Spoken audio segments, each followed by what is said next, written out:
Hello horror hounds, welcome to my horror house. The film we're going to be talking about today is Redhead, a low budget indie horror movie that is very much in the sort of grindhouse, drive-in, exploitation, revenge subgenre. The plot is very straightforward. Our redhead of the title and our main character is Autumn Blacksmith. And when we meet her, she is in dire straits. Her and her husband have been captured by a cannibalistic serial killer, along with a couple of other people. Autumn witnesses the death of one of them and then the murder of her own husband.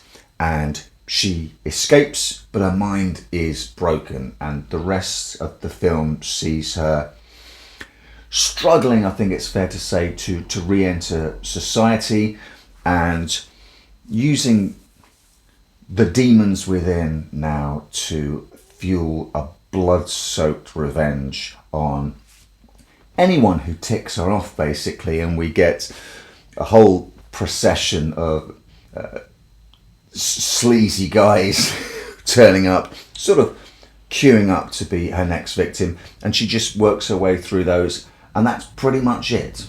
I was lucky enough to watch Redhead in the company of Leo from Geek Legion of Doom, and I was really appreciative of that, not just for his excellent company, but because this really is a beer, pizza and friends kind of movie. And I did find myself laughing out loud probably about 4 times, I think, if memory serves. A couple of times at some of the really gross out special effects, a couple of times at some of the jokes. There is a nice seam of humour that runs through this. To be honest, I wish that there had have been more of that, and they'd have perhaps leaned into, not necessarily horror comedy, but just have some of that sort of crazy don't give a fuck sort of one-liners from some of the other characters and extras whilst Autumn goes on her kill rampage. Because some of those sort of, I'm sure they were scripted, but they felt like off the cuff sort of jokey remarks. Really balanced well with the gore and the special effects. For the kind of budget that this film, I imagine, was made on, the special effects are really impressive. Some of them, I think, are played for really dark comedic value. I don't want to give it away, but you'll know it when you see it. Others are just genuinely really impressive.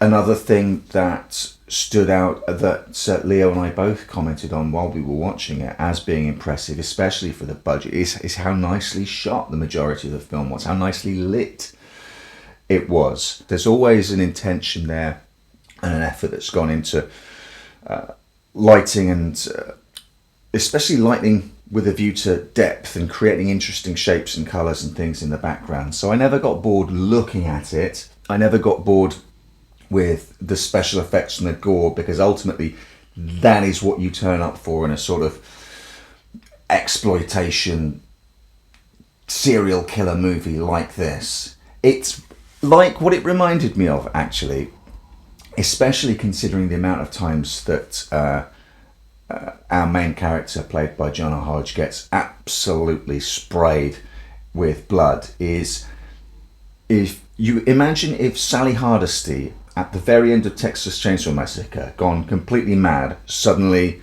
turns into Paul Kersey from the Death Wish movies. And that's kind of where I pitch this. With the slight comedy aspect of it, it weirdly reminded me of Kevin Smith's Clerks, because you do get, like the people coming into the shop in Clerks one by one by one, you do get guys just turning up and lining up really to be chum in Redhead. And also, like Clerks, let's be fair, when you're trying to make a movie like this on such a low budget, you're going to be begging on favours from family and friends to fill in roles and things like that. And you watch Clerks and you can tell which ones have either some experience or are going to go on to have a career, and which of the people popping into the convenience store in Clerks are just people that Kevin Smith knows that he needs to put on these clothes and say these lines. And the same is true with Redhead, and probably the same is true for every low budget movie ever made. So You pays your money and you takes your choice. Some of these performances are not going to be for you. The film really is going to hinge on the central performance, and I bought it. It's a dialed up to 11 performance, absolutely no question about that. The whole film kicks off with the serial killer who starts the whole ball rolling, who kidnaps her and kills her husband. That is also a dialed up to 11 performance, and I think you're either going to buy it right off the bat or you're not. But this is a kind of dialed up to 11 movie anyway. Any sort of common sense or questions about where are the police, because they're nowhere in this movie, you can sort of park. I think this is a sort of heightened reality type of movie. It might be OTT, too OTT for some people, but I think it's strong enough to carry the film as it needs to. An awful lot of weight is put on her shoulders to carry the film. And yes, if I had a wish list, it would have been nice to round out the cast with slightly more polished performances. But I'm sure the filmmakers would have said, that's a nice wish list, Andrew. Could you have rustled up an extra few $1,000 for us to have made that happen? So in this world, you have to work with what you've got, and I'm always flabbergasted that people manage to get films made anyway. So it is an absolute achievement to finish a film.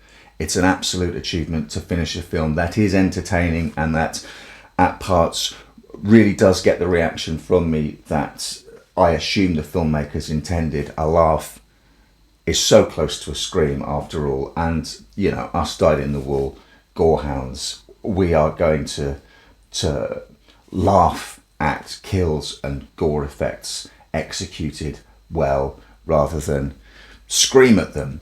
What I will say is, whilst you are working with what you've got, what is absolutely in your gift is the editing.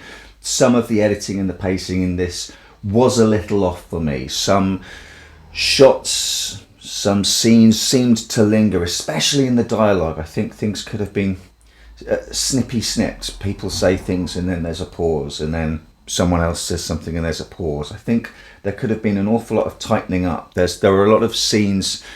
I'll give you an example. There's a scene where Autumn is dragging a body through an abandoned warehouse that, if I took a stopwatch to it, it's probably quite a short shot, but it just seems to go on forever, and I get it.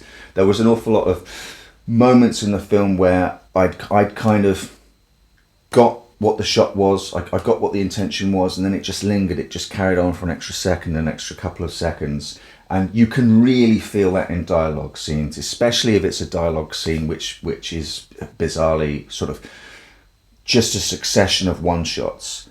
Here's person A talking, then it cuts to person B replying to them, A, B, backwards and forwards, and I was just screaming out for a two shot. Please just show two people talking.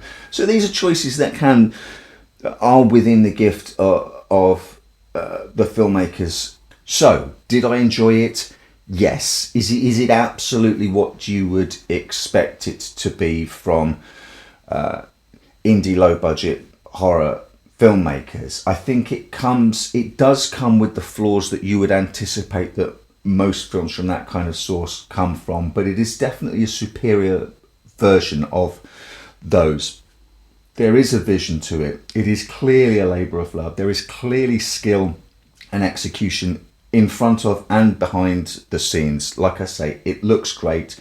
I think the central performance really does carry the film as it should. The special effects are great. There are enough gags in there that if you get some friends around and you get some pizza and some beers, I genuinely think you'll have a good time with this. I bid you welcome. I welcome you to my house. Welcome to my house. Welcome to my home.